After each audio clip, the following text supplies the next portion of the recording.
Hey friend, today I want to talk to you about emotional codependency, and if you ever found yourself being super off just because another got slightly off, that means this video is probably for you.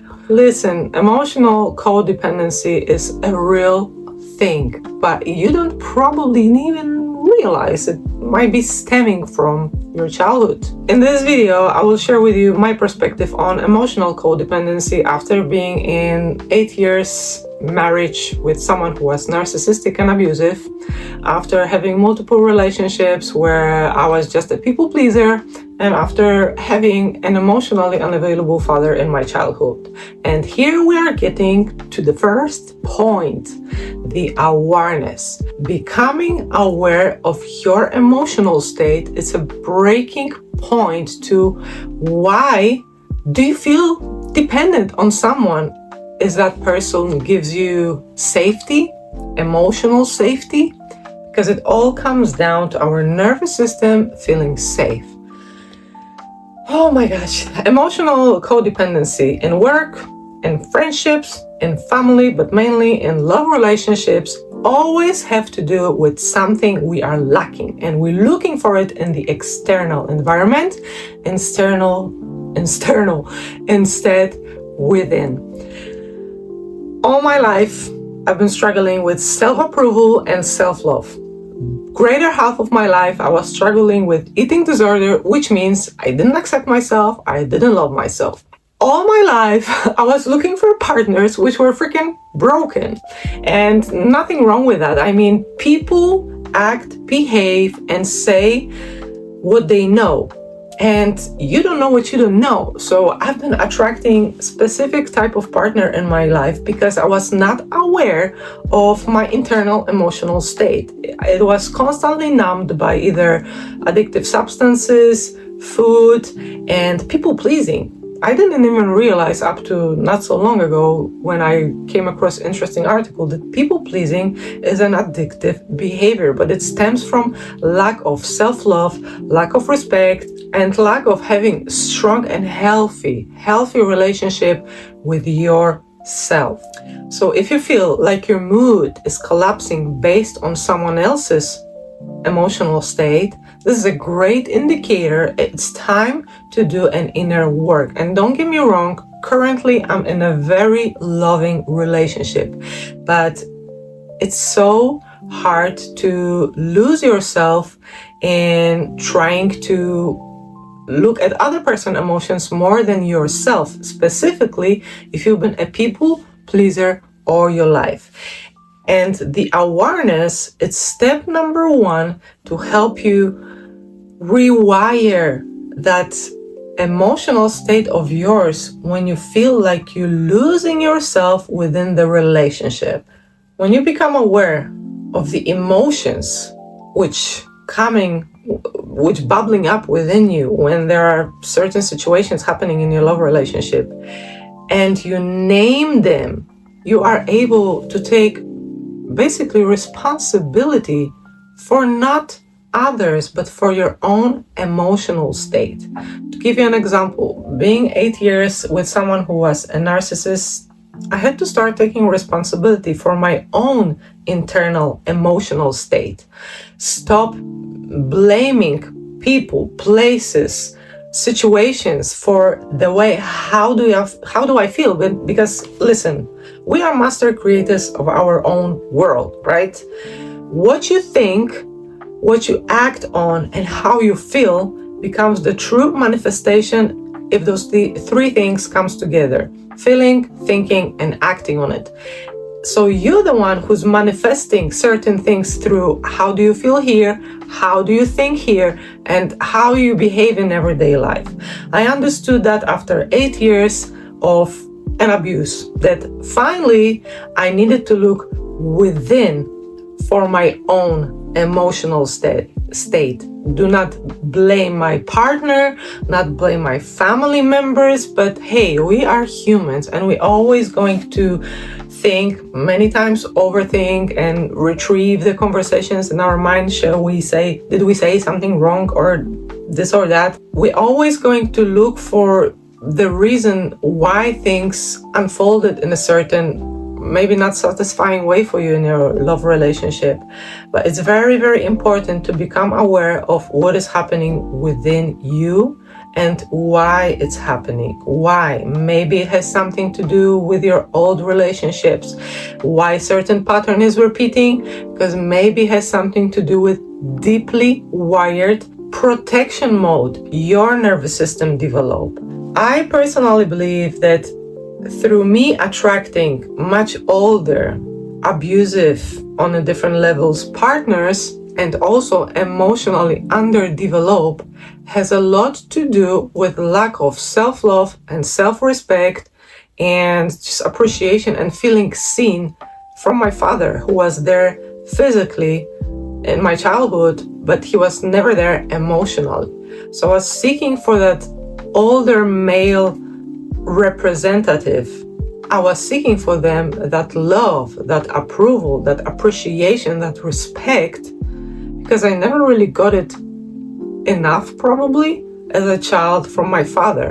And don't get me wrong, he was a wonderful, wonderful man, working hard, smiling, very intelligent, but he didn't know what he didn't know. No one has really taught him how to love, how to express love, how to hug, how to say, I love you.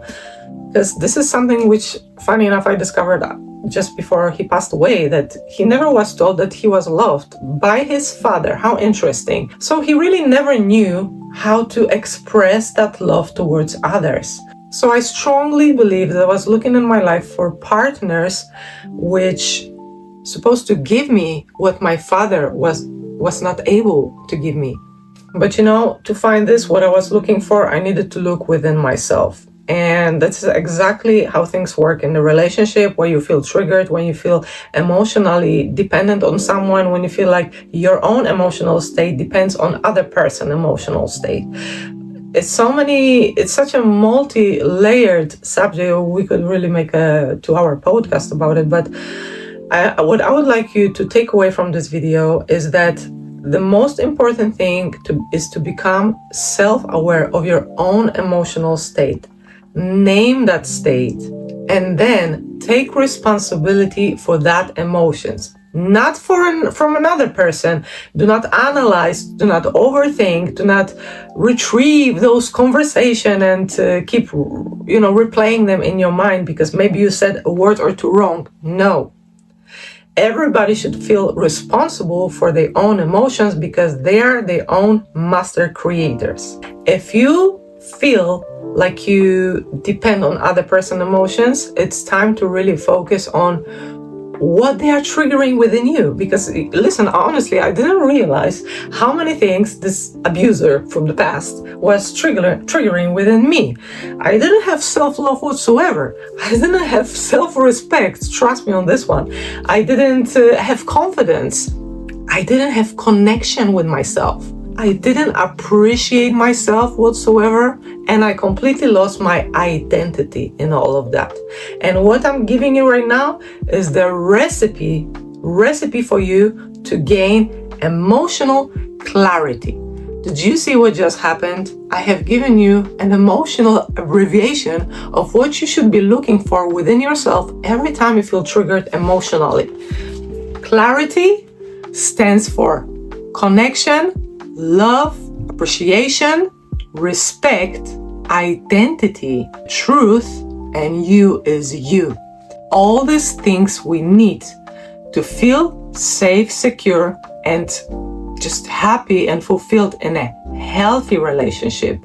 But if you're lacking it within you, your own identity, your inner truth, you don't have respect for yourself, you don't have love for yourself, and you are simply disconnected from yourself, you will always be looking for it in others, and others will always trigger you for that. But when you start seeing it as a lesson to learn, as an indicator that you need to turn around and start doing inner work, you've got the gold nugget, and you just took one huge step towards feeling fulfilled in your relationships. And don't get me wrong, right now I'm with someone who I love deeply. After my heart got broken, after my trust got completely diminished and broken, after I totally lost a sense of security and safety in the relationship, I open up my heart again. And I could see that the person I'm with is giving me things which I cannot buy with any MasterCard, because you cannot buy love, you cannot buy respect, you cannot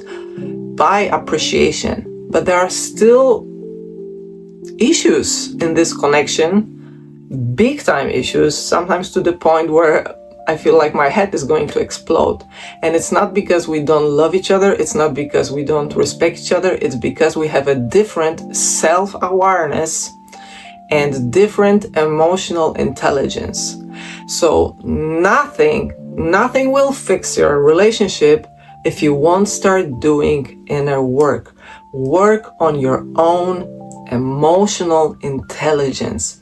Dive deep into your own emotions to find out why you're codependent emotionally from others. Either it's your boss, your friends, your family members, your loved ones, whoever it might be for you. I'm giving you a homework to find your emotional clarity, and I want to give you encouragement. Things just don't happen over a week or two.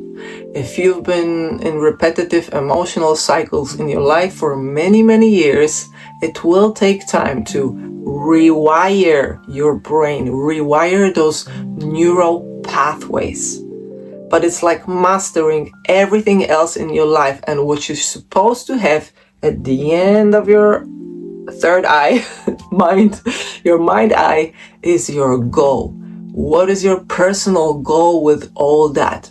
With finally start setting the boundaries, with finally start taking care of yourself more than others, with finally focusing on your own success than others, and finally start speaking your own truths. Because honestly, if you will keep things within you just to please others, just to sweep things under the carpet to make it all look like it's all fine, sooner or later this emotional Pandora box is going to break. So don't wait, start doing inner work, become a detective of those emotions which coming up to your surface. And next time when triggering situation will happen in your relationship, in your love relationship, do not judge other person, forgive them, forgive yourself, but try to see a deeper meaning in that emotional reaction, either of them or of yours. But always speak your truth, because truth will set you free. All right, my friend, I hope you gained some clarity, emotional clarity out of that. If there is anything you don't agree with me or it's triggered you, please share in comments, because I'm still learning, I'm still on my emotional journey, and I'll be just super happy to connect with you. I also left some free resources in the description below. 7-day gut reset, it's something which has to do with gut-brain connection, but it's greatly can help you to discover underlying emotions. So go for it if you feel like. And self-care journaling, I think this PDF will be perfect for you to start understanding your inner emotions. But if you've done it all, just leave it, and I will see you on the next one. Peace.